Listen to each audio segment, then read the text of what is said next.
Hi guys, உங்கள் GMS தமிழா இன்னைக்கு வந்து என்ன பற்றி பேச போகிறோம் அப்படின்னு பார்த்தீங்கன்னா கருடன் திரைப்படத்தோட ரிவ்யூ பேச போகலாம். பேசுறதுக்கு முன்னாடி வந்து சூரிக்கு வந்து ஒரு நன்றி சொல்லிக்கலாம். ஏன்னா அந்த திரைப்படம் வந்து பயங்கரமாக நடிச்சு கொடுத்துருக்காரு. அதை பற்றி என்னென்னு தெரிஞ்சுக்கலாம். ஜிஎம்எஸ் தமிழா வந்து ஃபஸ்ட் டைம் பார்க்கணும், மறக்காம வந்து சப்ஸ்கிரைப் பண்ணியிருக்க. வீடியோ வந்து ஸ்கிப் பண்ணால் பாருங்க, அப்போ சொல்லக்கூடிய தகவல் முழுமையாக வந்து சேரும். வாங்க வீடியோக்குள்ளே போகலாம். கருடன் திரைப்படத்தில் வந்து பார்த்தீங்கன்னா ஆக்டராக வந்து சசிகுமா நடிச்சு கொடுத்துருக்காரு, சமுத்திரக்கணி நடிச்சு கொடுத்துருக்காரு, உன்னி முகுந்தன் அவங்க நடிச்சு கொடுத்துருக்காங்க. சூரிய அவர்கள் வந்து பார்த்தீங்கன்னா இந்த படத்தில் வந்து கதாநாயகன் நடிச்சிருக்காரு. இந்த படத்தில் வந்து சூரிக்கு வந்து ரெண்டாவது படமாக வந்து பார்த்தீங்கன்னா இந்த கதாநாயகன் நடிச்சு கொடுத்துருக்காரு. இந்த திரைப்படம் வந்து பார்த்தீங்கன்னா திரையுலகம் வந்து இன்னைக்கு வந்து வெற்றிகரம் ஓடிட்டு இருக்கு. இதோட திரைக்கதை வந்து யாரோடது அப்படின்னு பார்த்தீங்கன்னா நம்ம வந்து வெற்றிமாறன் அவர்களோட தான் திரைக்கதை. இதில் வந்து பார்த்தீங்கன்னா துரை செந்தில்குமார் அவர்கள் வந்து இந்த படத்தில் வந்து கதைக்கு இந்த படத்தில் வந்து டைரக்ட் பண்ணியிருக்காரு. இதுக்கு முன்னாடி வந்து என்னென்ன படம் பண்ணியிருக்காரு அப்படின்னு பார்த்தீங்கன்னா இந்த டைரக்டர் வந்து பார்த்தீங்கன்னா எதிர்நீச்சல், கொடி, காக்கி சட்டை இந்த படம் அந்த மாதிரி படம்லாம் ஆல்ரெடி இது முன்னாடி பண்ணியிருக்காரு. இதுக்கு வந்து அவருக்கு வந்து 4வது படம். இது சூரிக்கு வந்து 2வது படம். இதில் வந்து பார்த்தீங்கன்னா எதிர்நீச்சல்லாம் உங்களுக்குலாம் சொல்ல வேண்டியதில்லை. வந்து ஒரு கதாபாத்திரம் வந்து சூப்பராக வந்து பதிவு பண்ணி கொடுத்துருந்தாரு. காக்கி சட்டை பயங்கரமான படமாக கொடுத்துருந்தாரு. இந்த இதில் வந்து பார்த்தீங்கன்னா கருடன் படம் வந்து பார்த்தீங்கன்னா பயங்கரமாக வெற்றி படமாக பண்ணி கொடுத்துருக்காரு. பார்க்குற ஆடியன்ஸ்க்கு வந்து பயங்கரமான ஒரு பிடிச்ச கதையை வந்து பண்ணி கொடுத்துருக்கு. மிகப்பெரிய கான்செப்ட் கொடுத்துக்கலாம்.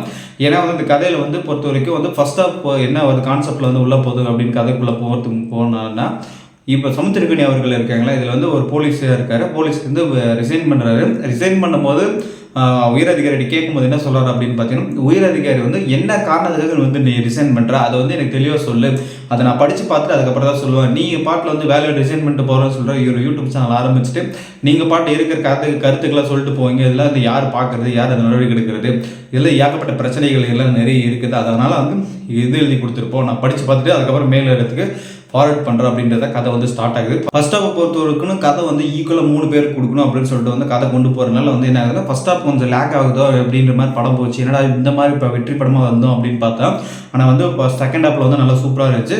அதே மாதிரி ஃபர்ஸ்ட் ஹாஃப் வந்து பார்த்தோன்னா இந்த இதில் வந்து இன்ட்ரோவில் வந்து பார்த்தோன்னா பயங்கரமாக பிஜிஎம் போட்டு வந்து தெருக்கி விட்டார் யுவன் சங்கர் ராஜ். இதெல்லாம் நினச்சி விட பார்க்கல. இந்த பிஜிஎம் வந்து அந்தளவுக்கு ஒருத்த சூப்பராக ஒரு கதையில் வந்து கன்வே பண்ணுற மாதிரி நல்லா வந்து பேக்ரவுண்ட் மியூசிக் கொடுத்து நல்லா ஒரு இட்டு படத்தை கொடுத்துட்டாரு. செகண்ட் ஹாஃப் பொறுத்த வரைக்கும் வந்து பார்த்தீங்கன்னா நல்லா விறுவிறுப்பாக சண்டை காட்சிகள் வந்து கிளைமேக்ஸ் வந்து கொடுத்துருக்காங்க. பாட்டு நல்லா சூப்பராக ஒரு பாட்டு வந்து ஹிட்டாக இருக்குது, நல்லா சூப்பராக இருக்குது. இதில் வந்து கதையில் வந்து பார்த்தீங்கன்னா சூரிய வந்து செகண்ட் ஹாஃபில் தான் வந்து மெயின் ஹீரோவாக நடிச்சு கட்டிக்கிட்டு இருக்காரு அப்படின்ற மாதிரி கதை இதில் வந்து கொடுத்துருக்காங்க. சூப்பராக படம் வந்து நடிச்சு கொடுத்துருக்காங்க.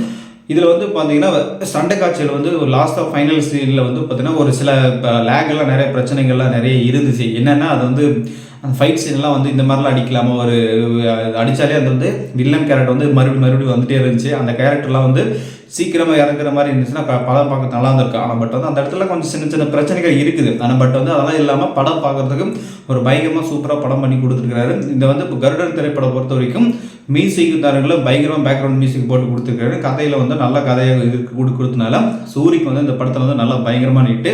ஏன்னா காமெடி நடிகரவே இதுக்கு முன்னாடியெல்லாம் பார்த்துட்டு இருந்தோமா, இப்போ வந்து பார்த்தீங்கன்னா இன்ட்ரடக்ஷன் பண்ணும்போது காமெடி ஆங்கிளில் கொண்டு இன்ட்ரடக்ஷன் 3 பேர் நல்லா ஒரே ஆங்கிள் கொடுத்துட்டு ஃபைனலில் வந்து சூரி வந்து நல்ல ஒரு முன்னதரமாக கொடுத்துருக்காங்க.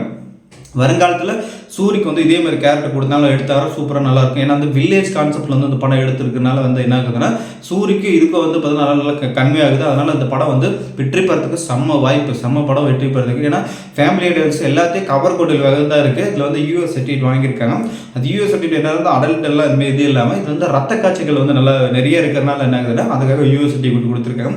இந்த திரைப்படம் வந்து திரையில் வந்து வெற்றிக்கிடும் போது தேட்டரை வந்து பயங்கர லாஸ்ட் செகண்ட் ஹாஃப் ஃபர்ஸ்ட்லேருந்து லாஸ்ட் வரைக்கும் வந்து பார்த்தீங்கன்னா ஒரு கூப்ஸும் வந்து கொண்டு வந்துருச்சு. அந்தளவுக்கு வந்து ஒரு விறுவிறுப்பாக ஒரு ஆர்வத்தை வந்து கொண்டு வந்தனால இந்த படம் நல்ல வெற்றி ஆர்வத்தோடு இருக்குது. அதே மட்டும் இல்லாமல் சூர்யா அவர்கள் வந்து இந்த திரைப்படத்துக்கு வந்து நல்ல ப்ரொமோஷன்கள் வந்து நிறைய ப்ரொமோஷன் கொடுத்தாரு. அந்த ப்ரொமோஷனில் வந்து பார்த்தீங்கன்னா சூரிய வந்து பிகைண்ட் வுட்ஸ்க்கு வந்து சொந்த கதை, அந்த ஃபேமிலி எப்படி வாழ்ந்தார், எப்படி இருந்தார், இந்த மாதிரி சொல்கிற கதையோட ஃபேமிலியில் வந்து பார்த்தீங்கன்னா எப்படி இருந்தாங்க, எப்படி வாழ்ந்தாங்க அப்படின்னு சொல்லிட்டு அந்த ப்ரொமோ போகும்போது அந்த ஆர்வம் வந்து நிறைய ஒன்று கூட்டு வந்துருச்சு. இது வந்து இந்த படம் பார்க்கறதுக்கு நல்ல ஒரு ப்ரொமோ மாதிரி இந்த வீடியோ வச்சுக்கலாம். கண்டிப்பாக வந்து சூர்யா அவர்கள் வந்து எப்படியெல்லாம் வந்து ப்ரொமோஷன் பண்ணுமோ அந்தளவுக்கு ப்ரொமோஷன் பண்ணி படம் இட்டு மக்களை வந்து கவர்னும் படத்தில் வந்து ரீச் பண்ணுற மாதிரி கொடுத்தாரு. ஆனால் பட் வந்து கதையிலும் அந்தளவுக்கு ஒர்த்தாக இருக்குது, பார்க்குற ஆடியன்ஸ் நல்லா ஒர்த்தாக இருக்குது. கண்டிப்பாக ஃபேமிலி ஆடியன்ஸ் கூட்டு போய் பார்க்குற மாதிரி தான் அந்த படம் இருக்குது. அதேமாதிரி ட்விட்டரில் இதெல்லாம் வந்து பார்த்தீங்கன்னா ரேட்டிங் வந்து நிறைய பேர் நிறைய இதில் கொடுத்துருக்காங்க. எனக்கு தெரிஞ்ச மாதிரி நிறைய இடத்துல பார்க்கும்போது 5க்கு வந்து 4 வரைக்கும் வந்து ரேட்டிங் கொடுக்கலாம். அந்த மாதிரி வந்து திரைப்படம் வந்து நல்லா இருக்குது அப்படின்ற மாதிரி விஷயத்தை வந்து ரேட்டிங் கொடுத்துருக்கேன். நம்மளை பொறுத்தவரைக்கும் இந்த படம் வந்து நல்ல சூப்பரான படம் வந்து தேட்டரில் போய் பார்க்க வேண்டிய படம். தயவு செஞ்சு தேட்டரில் பார்த்துட்டு உங்கள் கருத்து வந்து கமெண்ட் பாக்ஸில் கமெண்ட் பண்ணுங்க. சூரிய அவர்களுக்கு இதே மாதிரி கதை வந்து நல்ல நல்ல கதை சூஸ் பண்ணி இன்னும் நிறைய படங்கள் வளர்ந்து வரணும் அப்படின்றது நம்மளோட கருத்தாக இருக்குது. இதை பற்றி என்ன நினைக்கின்ற கமெண்ட் பாக்ஸில் கமெண்ட் பண்ணுங்கள். தொடர்ந்து இருந்தீர்கள். நெக்ஸ்ட் வீடியோவில் சந்திக்கலாம். டாடா பாய்.